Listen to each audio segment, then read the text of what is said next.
6 থেকে 12 মাস যাদের জাতীয় ভিটামিন এ প্লাস ক্যাম্পেইনে 5,60,000 শিশুকে ভিটামিন এ প্লাস ক্যাপসুল খাওয়ানোর লক্ষ্য নির্ধারণ করেছে চট্টগ্রাম সিটি কর্পোরেশন। এর মধ্যে 6 থেকে 11 মাসের 90,000 এবং 12 থেকে 59 মাসের 4,70,000 শিশুকে ক্যাপসুল খাওয়াবে চসিক।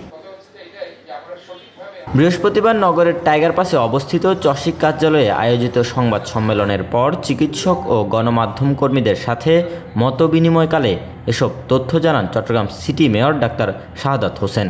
এ সময় তিনি ক্যাম্পেইন সফল করার বিষয়ে চসিকের স্বাস্থ্য বিভাগের প্রস্তুতি সম্পর্কে অবগত হয়ে দিক নির্দেশনা দেন। স্বাস্থ্য অধিদপ্তরের গাইডলাইন অনুযায়ী স্বেচ্ছাসেবীগণ স্বাস্থ্যবিধি মেনে স্থায়ী অস্থায়ী কেন্দ্রের মাধ্যমে শিশুদের ভিটামিন এ ক্যাপসুল খাওয়াবেন।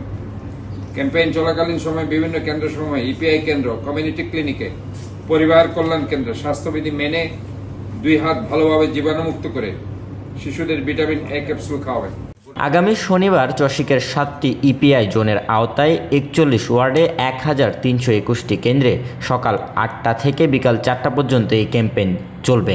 6 থেকে 11 মাসের শিশুকে 1 লাখ ইউনিটের নীল রঙের ও 12 থেকে 59 মাসের শিশুকে 2 লাখ ইউনিটের লাল রঙের ক্যাপসুল খাওয়ানো হবে। Desk report, news now 24।